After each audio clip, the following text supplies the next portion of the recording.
Okay, just doing a quick audio check here. So I think we should be live already, so if you can hear me, please do tell me so in one of the chats.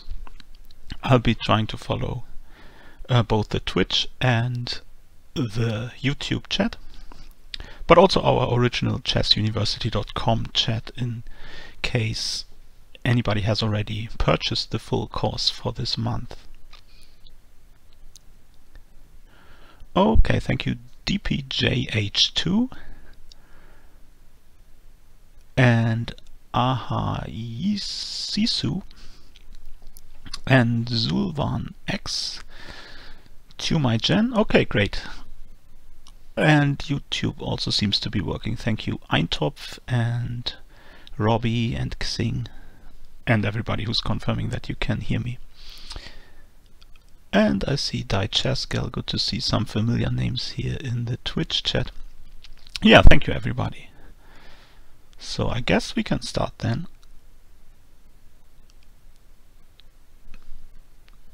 So, hello everyone.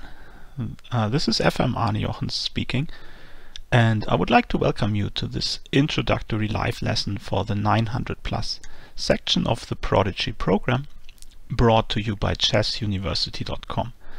Now, if you're not familiar with Chess University, we are the first live online chess academy, and we offer structured online courses, chess in school programs, and other educational chess offerings to students around the world. As you can see here in the chat earlier, I saw some of the students giving their locations, so we really have students from all over the world also today here. So yeah, maybe I can say more about the Prodigy program at the end of the lesson, but of course this free lesson today is for everybody to get an impression of how these lessons actually look like. So I will be showing you positions, discussing the examples I show you, and I would like to encourage you to ask questions at any time via the chat. Of course, this will be difficult for me today because we have so many students today due to the fact that we are offering this for free, but I will try to do my best to answer as many questions as possible. So this is the 900+ section, but of course anybody is free to attend here, so you can also attend this lesson if you are rated higher than, or maybe even lower than that. But if you're rated much higher than, say, 1200, which is the beginning of the next section in the Prodigy program, then I would like to ask you to not give away too many of the answers to my questions, because this would make it hard for me to keep the right pace in the lesson. Yeah, this will be recorded, Roger, and the video will be available.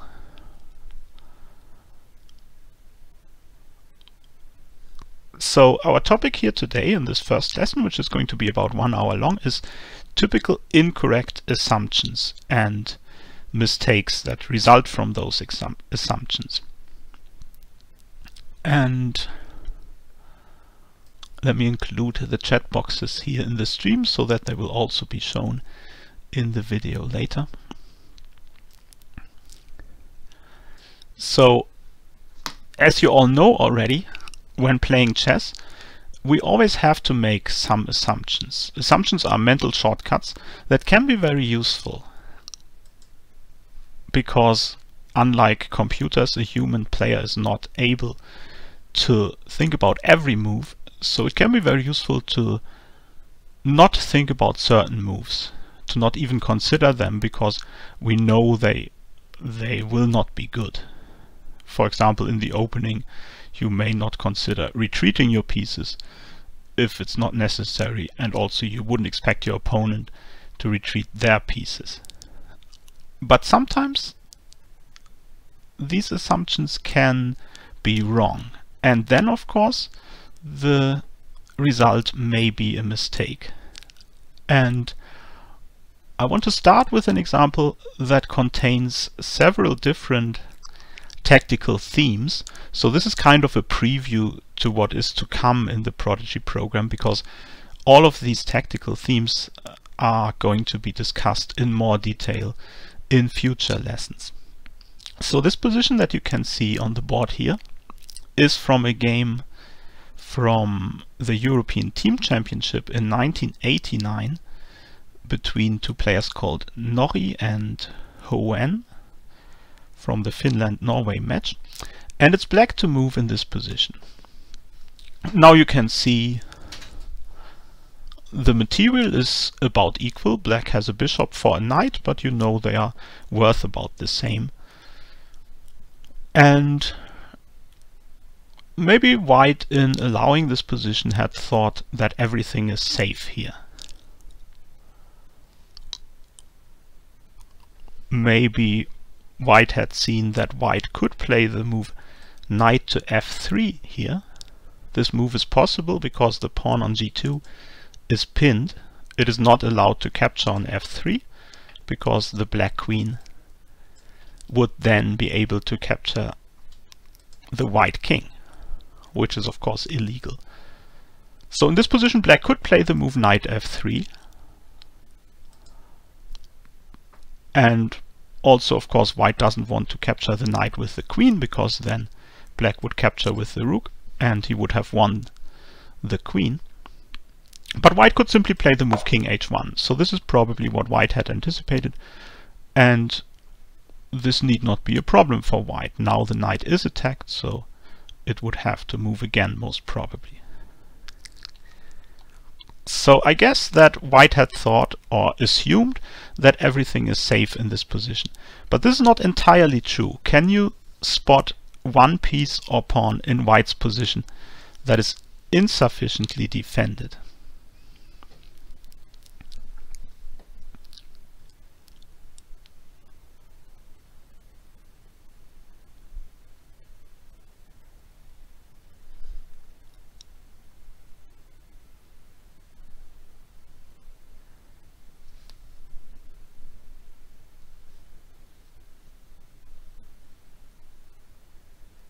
c2, very good.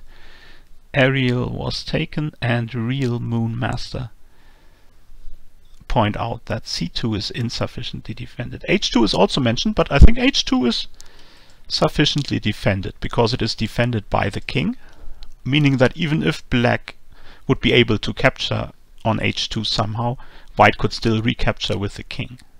So I think h2 is well defended. It's not even attacked at the moment. But c2 is in fact insufficiently defended. White had probably assumed that the queen is defending this pawn against the attack by the knight. But there's also the indirect attack by the black queen to be considered. And this leads to something that is sometimes called an X-ray tactic. Because black can take this pawn on c2, and now the image is that the black queen is X-raying the white queen here and defending the knight through the white queen. So the knight on c2 is actually defended by the black queen, despite the fact that the white queen is in between. In other words, if white were to capture the knight, he would just lose the queen, as you can see. So the move knight takes c2 is possible, and this is what black played. But this is not all. Now black has won a pawn, so that's a good start. But it gets more interesting from here. So let's follow the game. Well, first of all, we should ask ourselves, what should white play? He could take the queen on g6, but black would simply recapture with the rook. And now the rook on a1 is still attacked by the knight. So now it would have to move, but wherever it goes, say it goes to c1, attacking the knight, the black knight could come to e3. And this is a double attack, another typical tactic that will be discussed in much more detail in future lessons. The knight is attacking the rook on f1. And of course, if a knight attacks a rook, this is usually a serious threat to capture the rook, because, well, simply because a rook is usually worth more than a knight. And also the knight is attacking the pawn on g2, as is the rook from g6. So despite the fact that the pawn on g2 is defended by the white king, it's threatened to be captured because it is attacked twice. So this is a double attack, and black as a result would win a second pawn at least.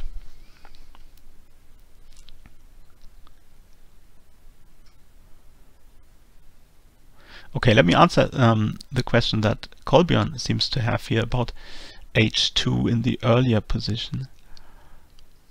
And also Chessmaster Junior has a question, so maybe I should go back a move or two. Kolbjorn is still thinking about the potential weakness of h2. So Kolbjorn says black should play e4 so that the bishop may attack h2. But I'm not sure why this is any good, because, as I said, the king is still defending h2. So if white captures this pawn, I don't really see the point. Well, maybe some combination of the moves knight f3 and bishop takes h2 is possible, but well, at least this is not so clear. I like the course that black chose in the game with knight takes c2 more, because as we are about to see, this leads to a winning advantage for black. Okay, and what about knight f3 followed by queen h5? I said knight f3 would be met with king h1. Then we could play queen h5, threatening queen h2, checkmate. But what if white captures the knight then?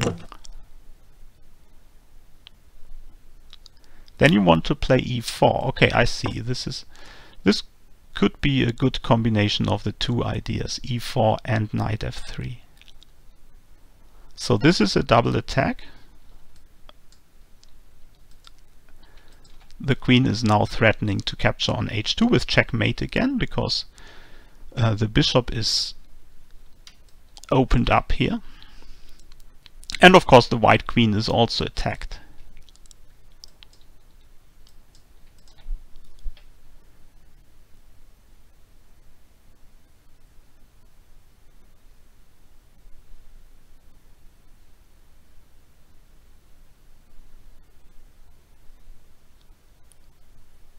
So does white have a defense in this position?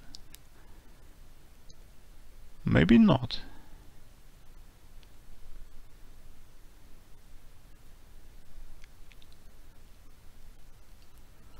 Yeah, so this could be very good, but Ariel Was Taken points out that this line is not entirely forced, and this is a very important concept in chess that is also going to be discussed in detail in future lessons. If you analyze such a line, you have to think about whether the moves that you assume your opponent is going to make in the line are really the only options for them. And here, well, king h1 is pretty much forced, pretty much white's only option, as we have already discussed. But after queen h5, white does not have to take the knight. So there was a suggestion in the chat to simply play h3 instead.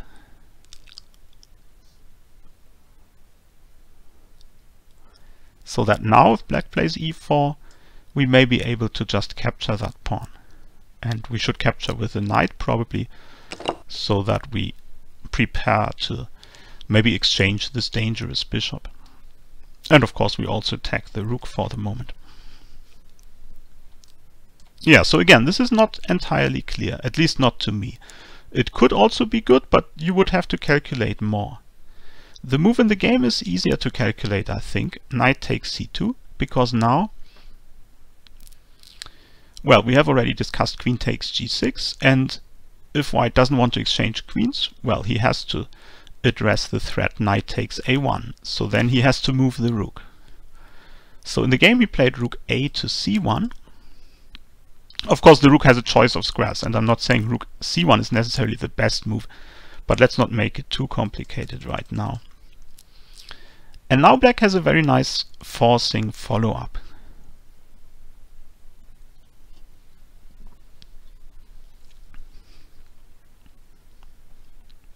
This is another typical kind of tactic. You can see the black queen is attacking the white queen, but the white queen is defended by this knight.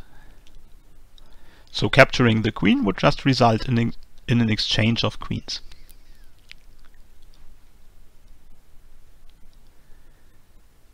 And whenever this is the case, whenever you notice that one of your opponent's pieces could be captured by you, but then this would just be an exchange, so the piece is defended, you should think about this type of tactic called removal of the guard.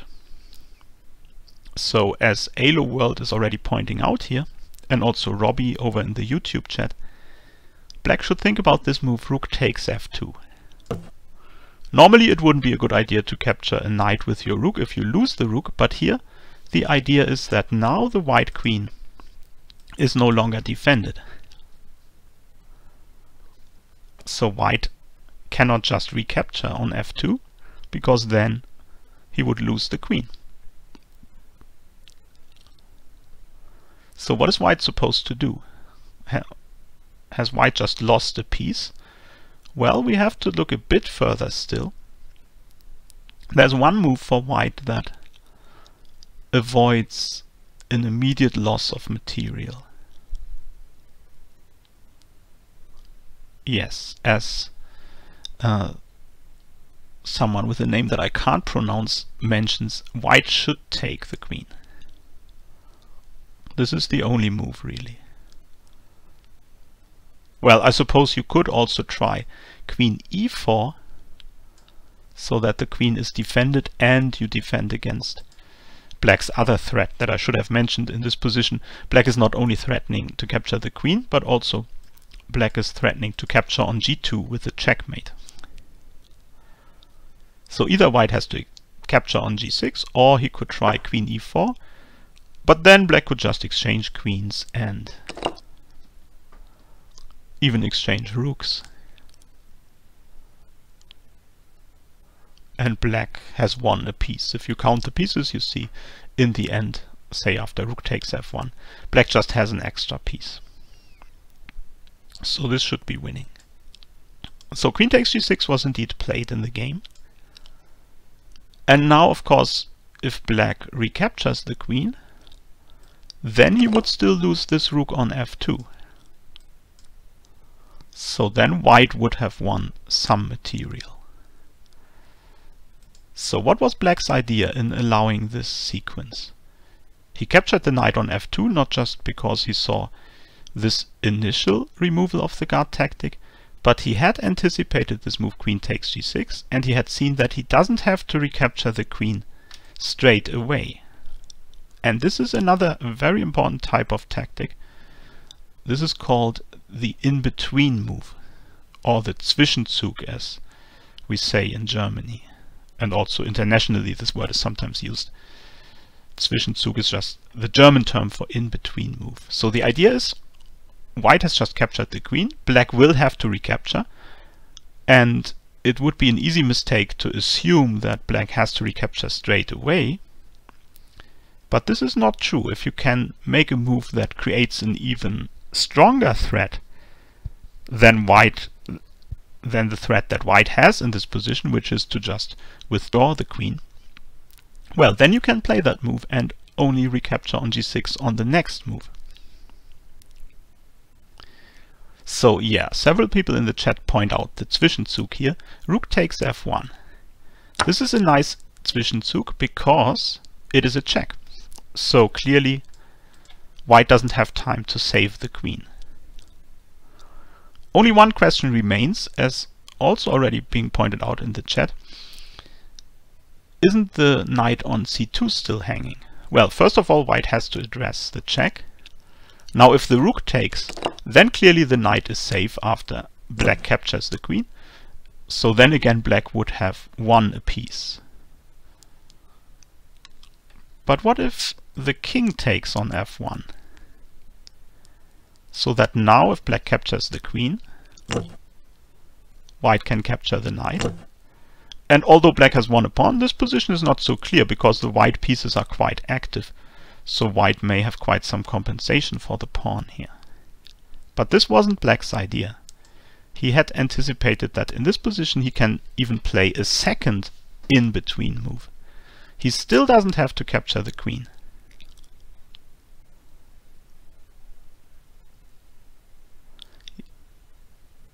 Yes, this is right.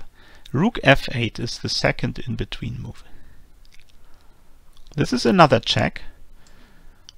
But this time the point is not so easy to see, because it seems white can just move the king, and black still has the same problem as before, that if he captures the queen finally, his knight is still hanging. But this is a very clever move, because it turns out the white king doesn't have a good square. If it goes to g1,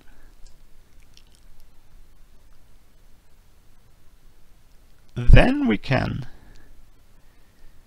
indeed capture the queen finally. Because in this position the knight is not really hanging anymore.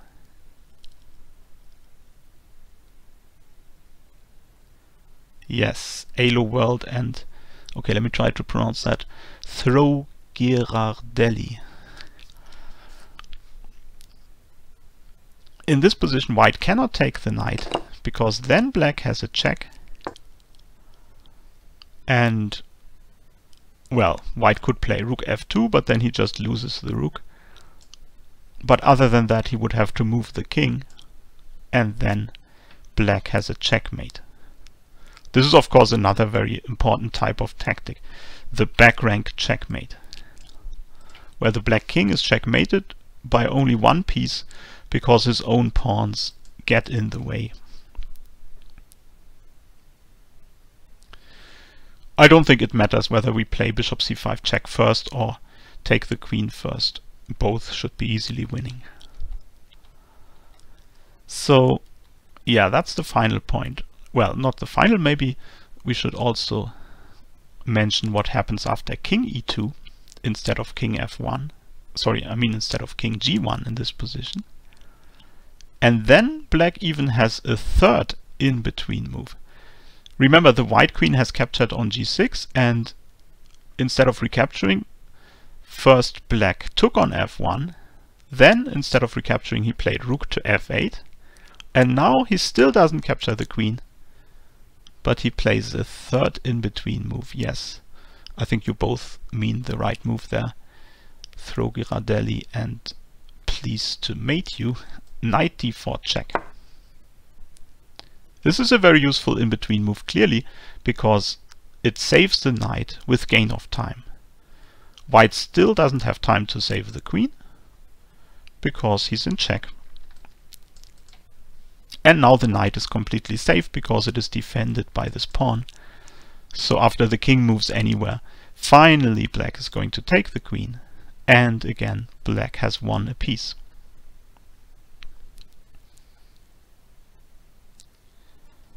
And this was very much forced. Only white's move rook a to c1 in this position was not entirely forced. So there maybe white has an improvement.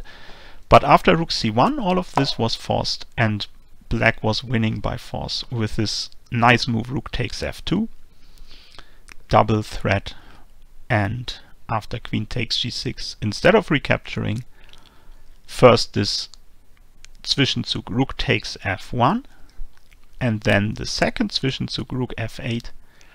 So what black is doing, he's preparing to save the knight with gain of time. So maybe this is the key line, king e2, knight d4 check, and then recapture the queen.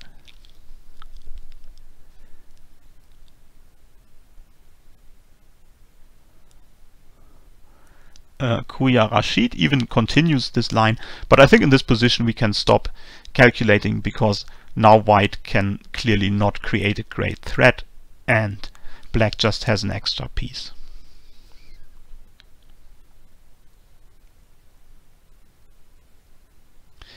If you just joined the lesson, by the way, as Glory Gamini is asking, you can later watch the video.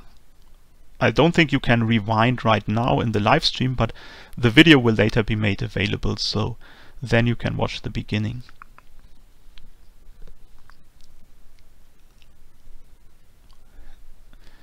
Okay, so this was an example that included a lot of different tactics, and I am aware that this was not at all an easy example, and I'm not saying that a 900 player should be able to calculate all of this from the beginning, but what I'm saying is that it's very useful to know these tactical ideas, and this is one of the best ways to improve at chess, to learn as many tactical patterns and tactical ideas as possible. And for the remainder of this lesson, I would like to focus on this idea of the in-between move. So to make this even more clear, let me show you an example which is all about this one idea of the in-between move. This is a position that arose in a game from the World Junior Championship in 2005. White is the woman grandmaster from Germany, Elisabeth Peetz, and black is Irina Vasiljevic. And well, for the moment in this position, black has an extra pawn, but white is about to regain that pawn. And both kings are not very secure. Clearly the white king looks a bit odd here on h3, but it's white to move, and we will see that the black king is also not safe. So white takes on f5, which regains the pawn. Takes, takes.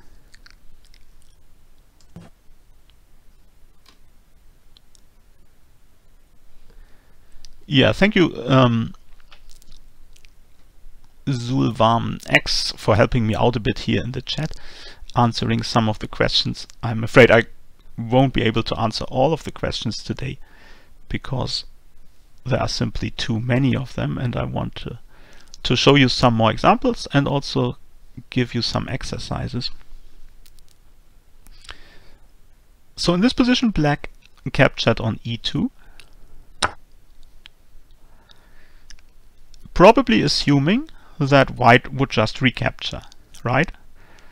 This is a very typical assumption. Whenever you capture a piece, like a rook, you assume that your opponent is going to recapture.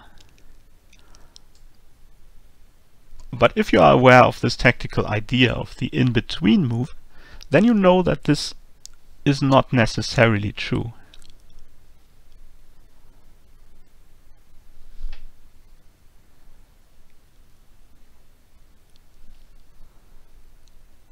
So, as Salem has already spotted, white has a very useful in-between move in this position. White could capture the rook, this would be okay, but as long as we create a threat so that black doesn't have time to save the rook, we don't have to recapture the rook straight away. So we can play this move queen h7. And Stay Saiso has also mentioned this. Why is this a useful move to play? Well, because now the black king is driven out into the open, where it will be an easy target for an attack by white.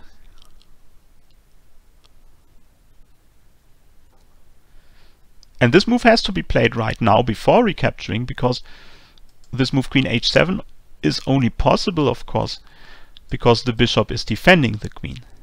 As soon as white captures on e2, this move queen h7 would no longer have been possible.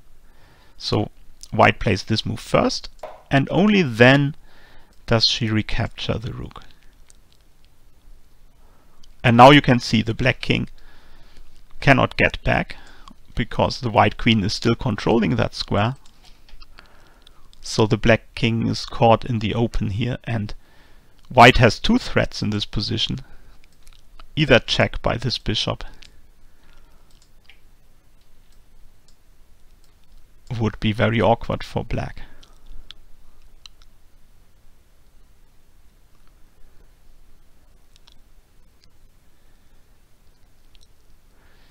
The immediate bishop c4, by the way, is not as convincing because, well, it may even be a mistake because, say, after queen h7, king f7, if we play bishop c4 here, then black can use the rook to defend.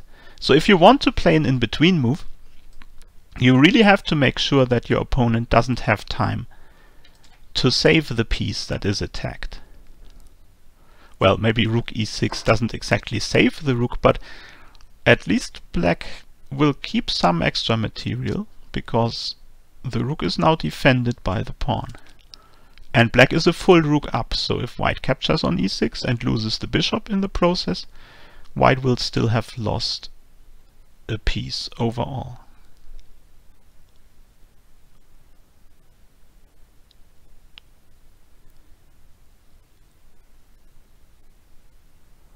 Okay, it's true you can play f5 and this will regain the piece.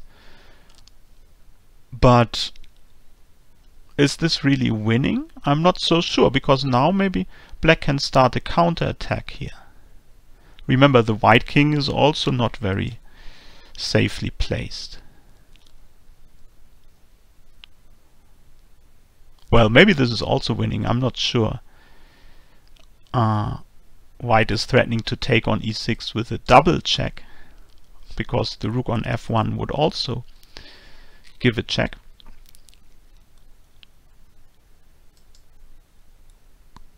So this is a very strong threat.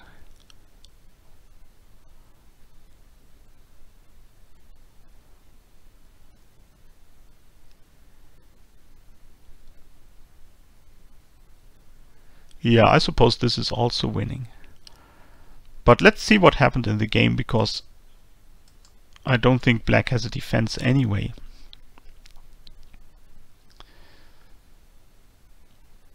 White simply captured the rook immediately. Well, not immediately, but in this position after queen h7 she captured the rook. And now, as I mentioned, there are both of these threats, bishop c4 and bishop h5.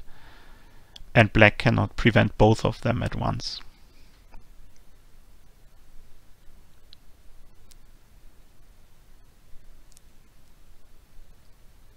She tried d3. And now again there may be several moves that win, so let me just show you what happened in the game. Bishop h5, king e6, queen takes d3.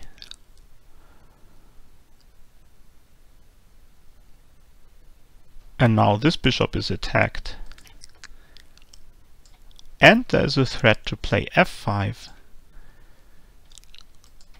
which would be checkmate. Note that the white queen is now covering the d5 square, and the bishop is covering f7. Well, not checkmate immediately, but I think it would be checkmate in a few moves. Maybe we should calculate that.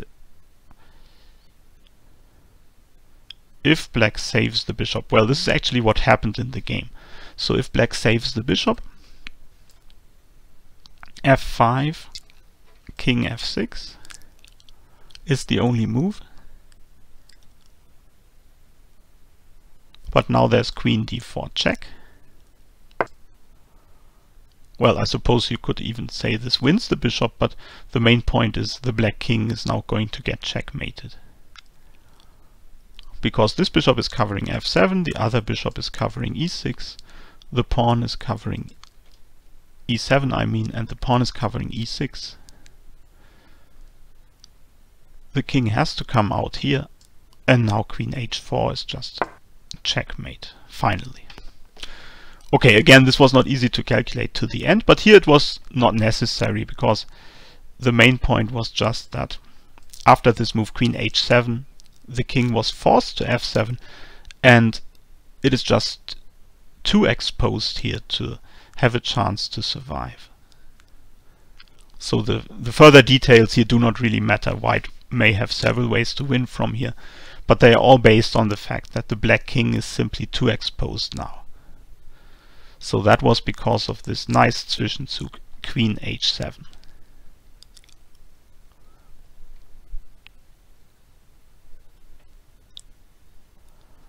Chessmaster Junior suggests bishop b2 instead. Yeah, this may be a better try, because at least it would prevent queen d4 check in that line. But on the other hand, the bishop is still not defended. So at the very least, for example, white could play queen e2 with a double attack against the king and the bishop, winning the bishop, but probably also still checkmating the black king very soon. So there was simply no way for black to save this position. It was already hopeless, I think, after the king had been driven out to f7.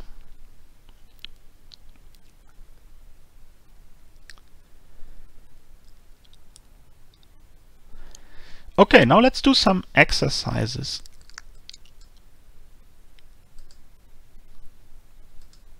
Starting with an easy one.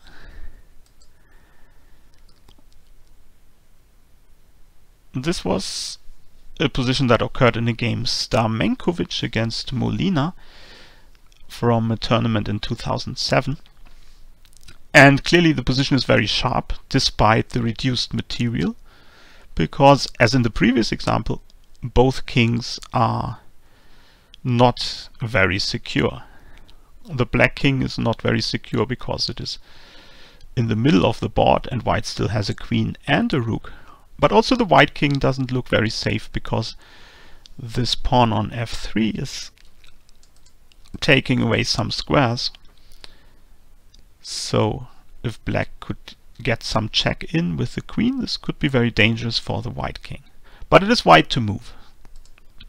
And white played the move rook to d4, creating a nice little threat of queen g4, checkmate, because the rook would now defend the queen, and the queen on g4 would not only check the white king but also take away all these squares. So black defended against that with rook g6, but now the only piece that is defending the rook is the king, so white checks the king, and if the king moves, well, let's not discuss that, because the most interesting position arises in the game where black decided to take the rook. This is an interesting move because the idea is if white captures the queen, then black has time to capture the white queen, because now black is not in check. So then black would even be winning. So this is the exercise position. White to move. You can't capture the queen, so what should you do?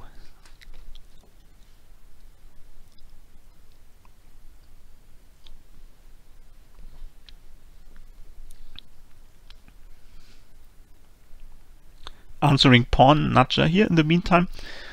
Yes, in the previous position, of course I don't know what went through the minds of the players exactly, but I assume that, well, I assume that black had assumed that after rook takes e2, white would immediately recapture with the bishop.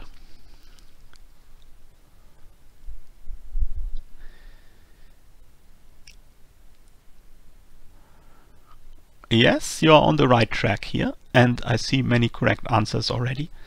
So we want to capture the queen, but if we capture the queen straight away, we will lose our own queen and black will be a rook up. So the solution is to give a check first. But we must not just give any check. We should try to give a check in such a way that our queen will be safe on the next move, so that then we can capture the black queen.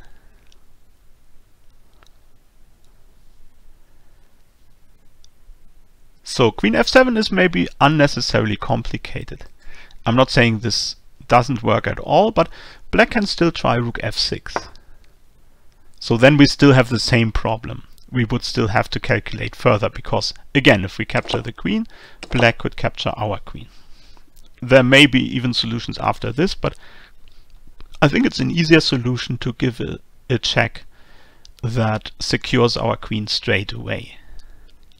So I think queen d7 is the easiest answer, because in this way black cannot block the check and at the same time attack our queen, because this is a diagonal check, so the rook cannot block and attack the queen at the same time.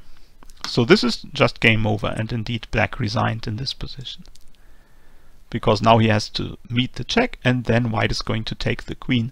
White will have a queen against a rook, and in most cases where there are still so many pawns on the board, this is an easy win.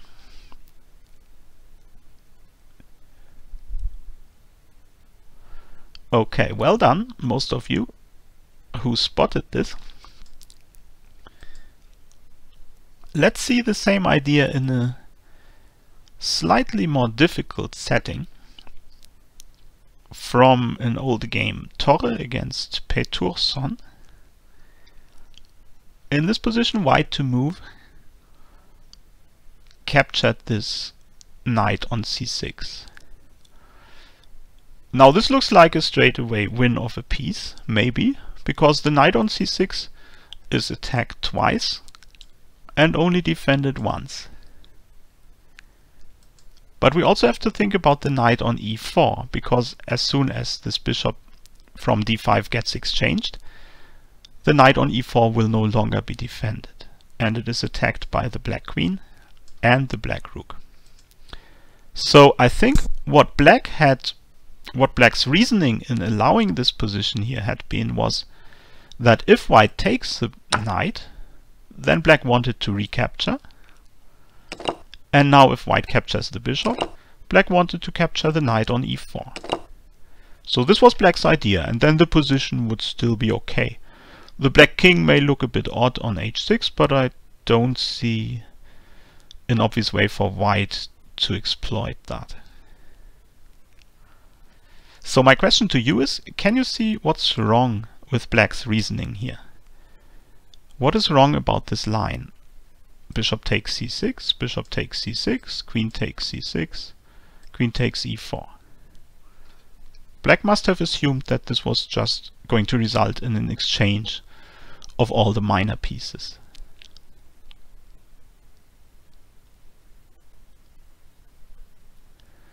Thro Girardelli says rook d3. Yeah, maybe referring to this position where I said I don't see a way for white to exploit the fact that the black king is on h6. Well, in this position white cannot play rook d3 because the queen is attacked, so maybe you're saying that in this position white should play rook d3. This would indeed threaten rook h3 with checkmate on the next move, because the knight is covering g5 and the queen is covering g7.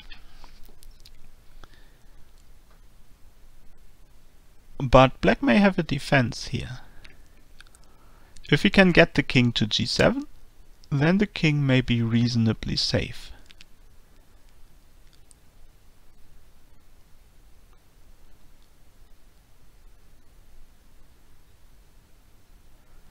Or maybe the king can even come out to g5 in some lines.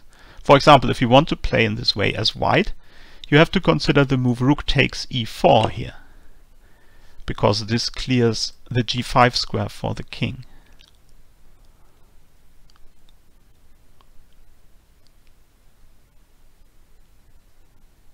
So after rook h3, king g5, are you sure you can checkmate the black king here?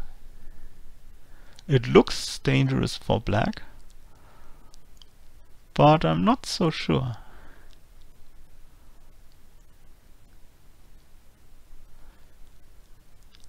So in the game white found a straightforward win, and rook d3 is not straightforward.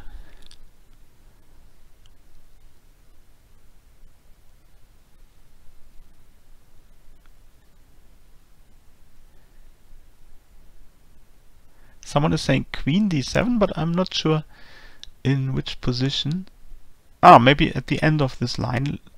Bishop takes c6, bishop takes c6, queen takes, Do you mean in this position you want to play queen d7? But I'm not sure that is so strong. Can black not just play a defensive move like rook e7 here?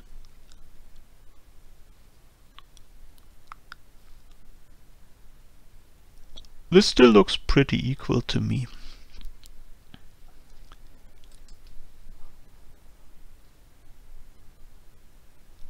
So again, the question is, in this line, bishop takes c6, bishop takes c6. Well, bishop takes c6 is forced, right? There is no in-between move for black in this position, I think. But maybe there is an in-between move for white in this position. White wants to capture the bishop, but if he does, his knight is also going to be lost.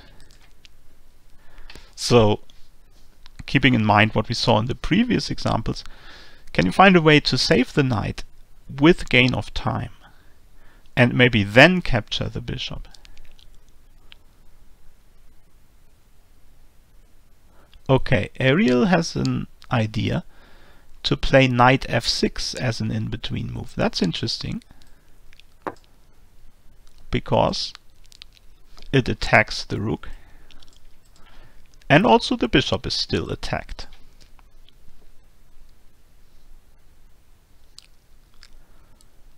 But there may be an easy solution for black in that he can move the rook and defend the bishop at the same time. For example, with rook e6. This saves the rook, it saves the bishop by defending it, and at the same time it also attacks the knight.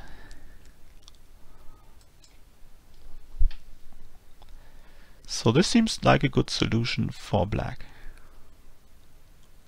So knight f6 doesn't quite work, but you're on the right track.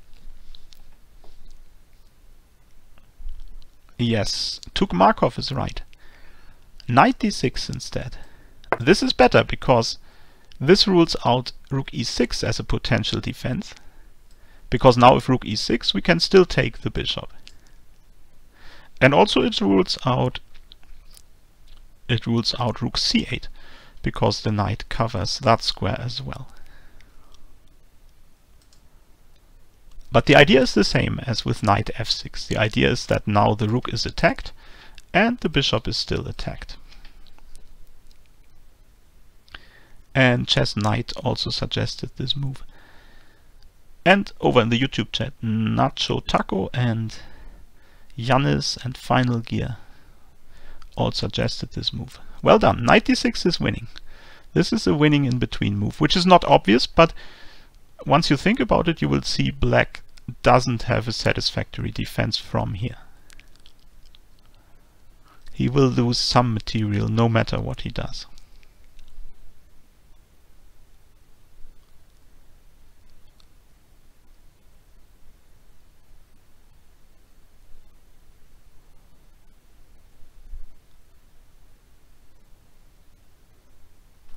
Okay, so maybe black had to play something else earlier, but I don't think there is any improvement. I think white was already winning by force from here. So one idea that is mentioned in the chat is maybe black should have met bishop takes c6 with rook c8. That's an interesting idea because now the bishop is pinned to the white queen. So maybe black can regain the piece in this way.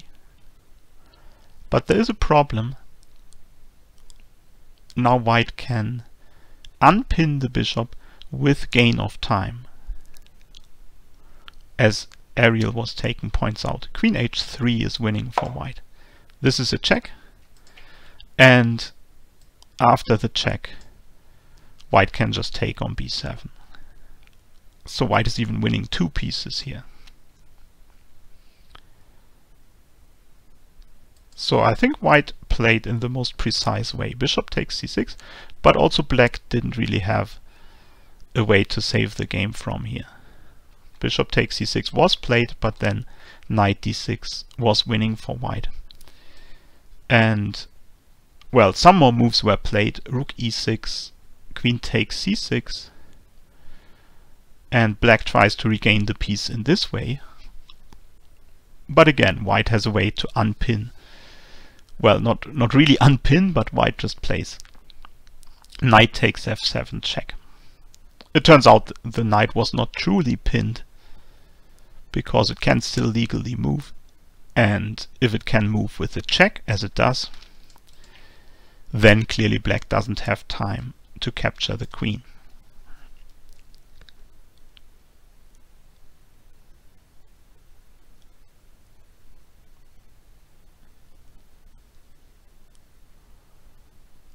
And now black resigned, because there's a nice final point. If the queen takes on f7, white would like to take the rook on d8, but his own queen is also still hanging. So we have the same tactical idea again and again here. Now white can play an in-between move, saving the queen with gain of time, and only then capture the rook. Yes, very good. E, P, P, P, M, M, M, and others. Queen c1 check. A very nice final touch. This was not played in the game. Black had resigned, seeing this idea now. But this is a check, and then white is going to take the rook. So another way to think about this is that these in-between moves will often lead to double attacks. Such an in-between move is a peculiar way to create a double attack. As you can see in this position, the queen is attacking the king and the rook is still attacking the rook on d8.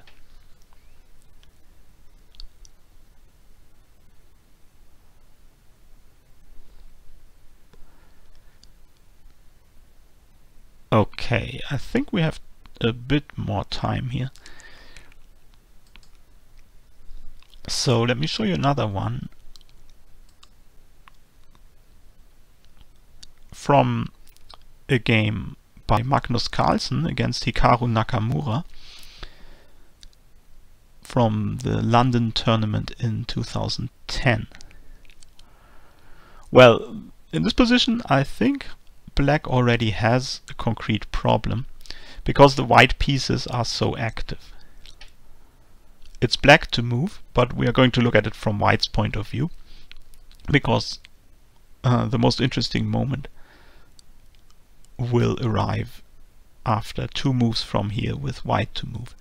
But first it's black to move, and why does black have a problem here? We should note white is not really threatening to take this bishop, because then black could play rook c1 and the white queen would be pinned and lost. So rook takes a2 is not a threat, but apart from the rook on a1, all the other white pieces are very active, and the black king is exposed, and this is his main problem here. The black king is exposed because the f-pawn is not on f7. If the pawn were on f7, black's position would probably be okay, but as it is, well, the bishop has to keep guarding this diagonal, but also the king is potentially vulnerable to an attack against the 7th rank. So white may play rook d7, the queen would have to move, and the rook would cover the 7th rank. And for example, in combination with the queen coming to g7, this could be a mating attack.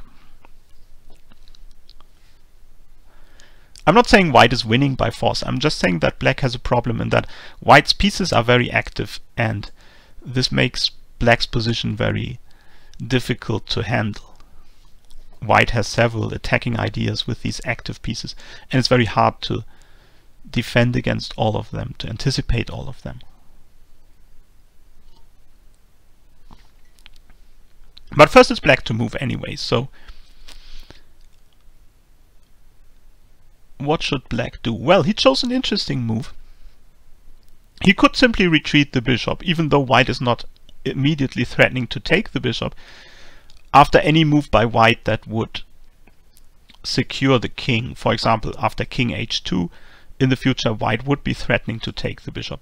So it would make some sense to save the bishop straight away, even if it's not threatened to be captured right now. So black could think about this move, bishop f7, for example.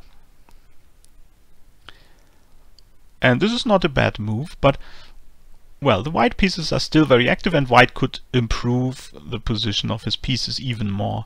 For example, he could centralize the queen with queen to d4. And again, white is not necessarily winning, but white has some initiative, as we say, meaning that white has several ways to create threats, and this makes the position hard for black to play.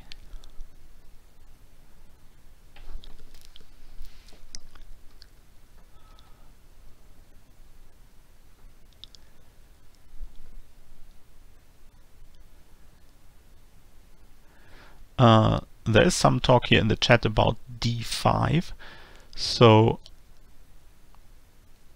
I'm not sure bishop d5 is a threat at this moment. I think it would just lead to some exchanges.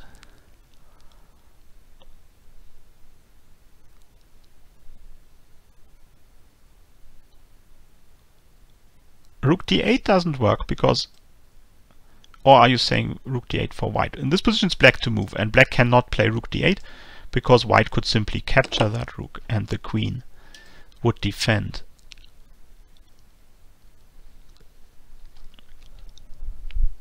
Well, Nakamura had an interesting idea. He played rook c1.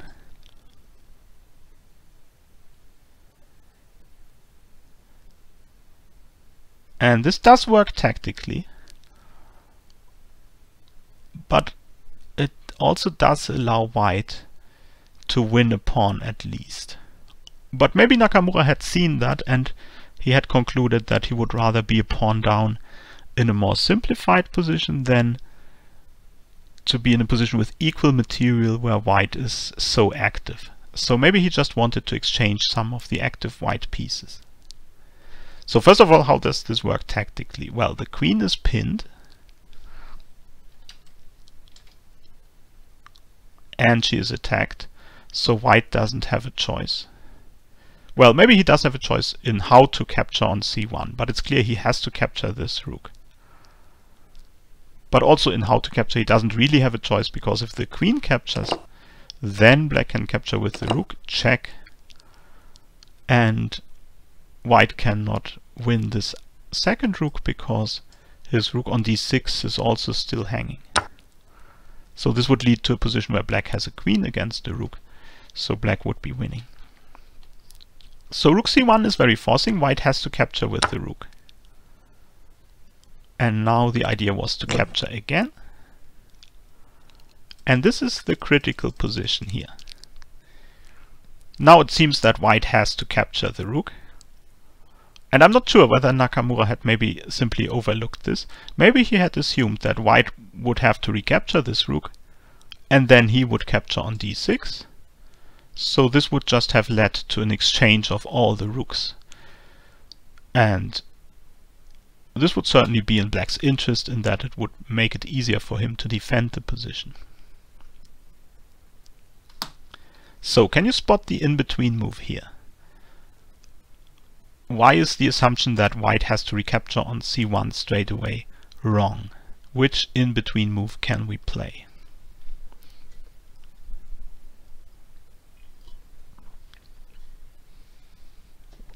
Okay, several suggestions, but only two correct answers in the Twitch chat, and also two correct answers in the YouTube chat. Rook d8 is not the answer, because remember, the white queen on d1 is not only attacked, she is also pinned. So rook d8 could simply be met with queen takes d8. And white must not capture the queen, because his own queen is pinned to the king. So white would still have nothing better than to recapture on c1 finally, and this would still lead to equal material. But rook takes g6 is the correct answer. Rook takes g6 is a special kind of Zwischenzug, sometimes called a desperado move, because this rook was going to be lost anyway, so in being lost it tries to capture as much material as possible, winning a pawn. This is a check, so black has no time to take the white queen. He has to take the white rook, and now white recaptures on c1. So white has won a pawn. Now this is not necessarily winning for white, but well, with Carlsen's great endgame technique he went on to win this anyway.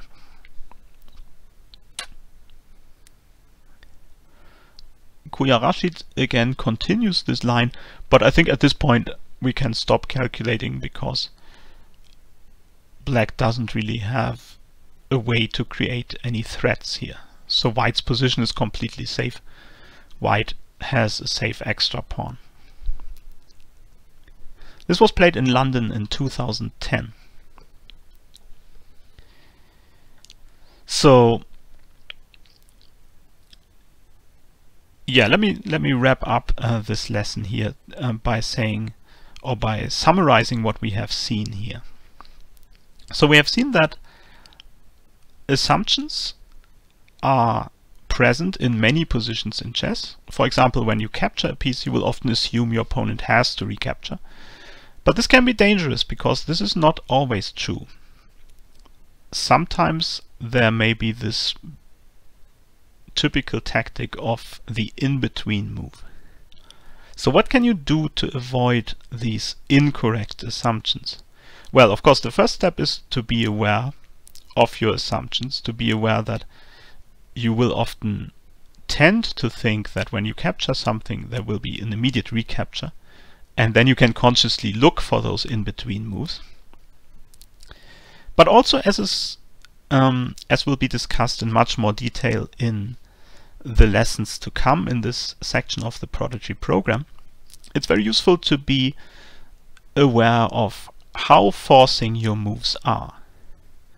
So when you capture a piece, or when your opponent captures one of your pieces, this is usually quite forcing in that most of the time you will be forced to recapture, but not if you can make an even more forcing move, and often that will be a check, as we have seen.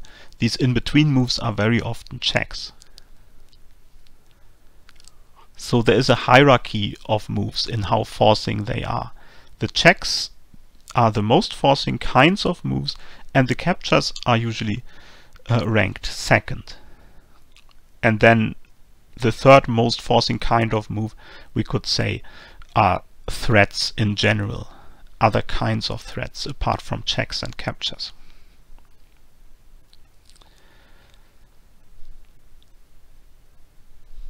So yeah, let me know if you have any questions. I'll again try to look at the chat a bit more closely right now.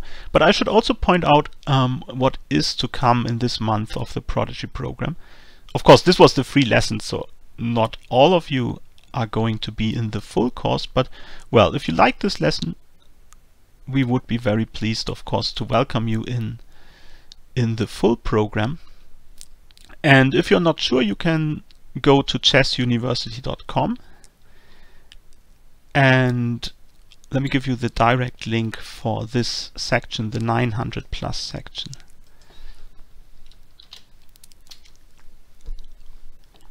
Under this link here you can find the Prodigy program 900 plus section month 1. So this is this month, and if you click on curriculum, you will find the syllabus among other things, but the syllabus is free to watch for anybody, so you can take a look at that to see what is to come in this month of the Prodigy program. Briefly, we have 3 more live online lessons that are on Saturdays, always the same date as today, Saturday 10:30 a.m. Pacific time. And we also have 6 hours of video lessons. So these are 8 45-minute video lessons where many of these tactical themes that I touched upon today will be discussed in more detail. And we have a study guide that gives you a lot of suggestions of what to look at, how to study, and what you can do on your own in between those lessons. And there will also be lecture notes accompanying the lessons, and there will be a puzzle packet and a video discussing the solutions to those puzzles. And at the end of the month we will have a final quiz and also a solution video for that. And of course the students in the program will have the option to email us with any questions in case there are problems or there are just questions about the lessons. Yeah, and the tuition for the full package is $99, but there's also a light option. Let me give you the link for that as well. If you go to this link,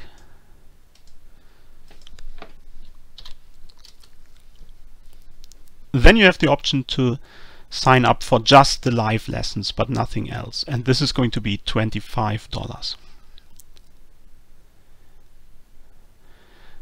And of course this weekend we still have the free lessons, the first live lessons in all the other sections, so you are of course free to watch them as well. This could also be useful if you're not sure which section to join, or if you just want to enjoy some more chess, then I can recommend watching the other lessons. Let me mention the schedule for that as well. So in about 20 minutes from now we have FIDE Master Dalton Perrine with the first live lesson for the 1200 plus section this month. And his topic is going to be evaluating forcing pawn moves. And tomorrow we have 3 lessons with International Master Kostya Kawutsky. The first one being at 9 AM Pacific time, and that is the 2000 plus section. And then at 10:30 AM Pacific time he has the lesson for the 1750 plus section. And at noon Pacific time he has the lesson for the 1500 plus section. So these are all free to watch, the very same channel as this one here. So you can just stay here. Okay, let me see if there are any questions that I can quickly answer here before we have to clear the channel for Dalton. Yeah, thank you for your feedback here, saying to the people saying thank you and that you liked the lesson. I appreciate that. There's a question, do the mating threats equal checks in terms of how forcing they are? And the answer is no, they do not. Mating threats are not as forcing as checks, because if you can meet a mating threat with a check, then the check will have to be addressed and your opponent won't have time to execute the checkmate. Okay, the question about costs I did already answer. Okay. The videos will also be posted at chessuniversity.com.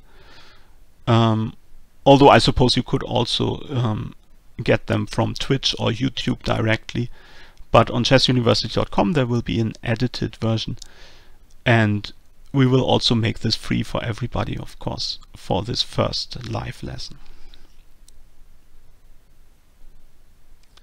Kuya Rashid says this was too difficult. Well, I'm aware, as I said, that some of the calculations involved in these examples were quite difficult, but I did want to give a bit of an outlook on what is to come in terms of tactical ideas and tactical patterns, as I mentioned in the beginning. Any good books? Well, this is a very broad question. We don't have any recommended textbooks in the 900 plus section specifically for this month, but if you want to learn tactical patterns, I can recommend one book by a German FIDE master called W. Teschnick. Let me spell that in the chat. Vetechnik.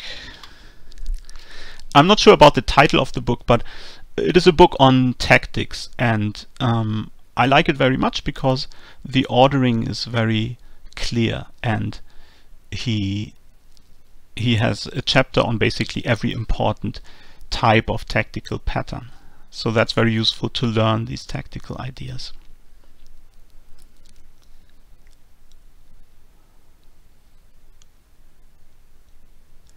Dicheskel says audio went in and out. Yeah, that's not good. I'm not sure this is a problem for everybody, but usually Twitch is good at handling this many viewers.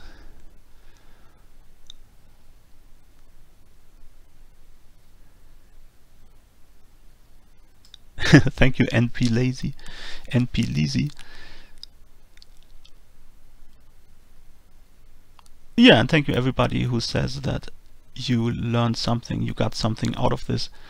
I really appreciate that.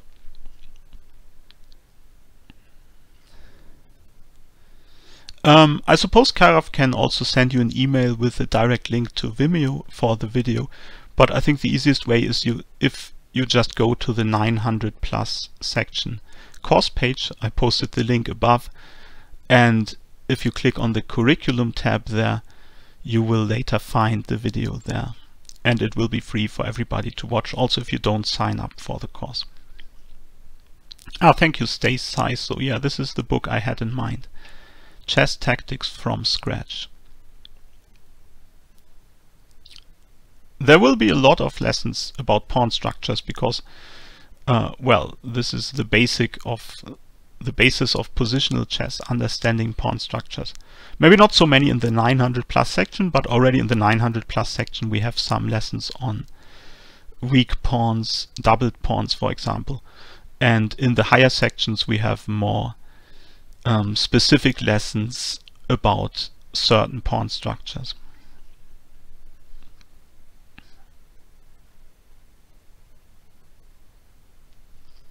Okay. Yeah, so I think we should wrap it up so that you can take a break in case you want to watch the second lesson for today as well. Again, this is going to be with FIDE Master Dalton Perrine in about 18 minutes from now, and this is the 1200+ section. He's going to talk about evaluating forcing pawn moves. So feel free to watch that one as well, and thank you everybody for your attention, and I hope to see you soon in the Prodigy program. Goodbye.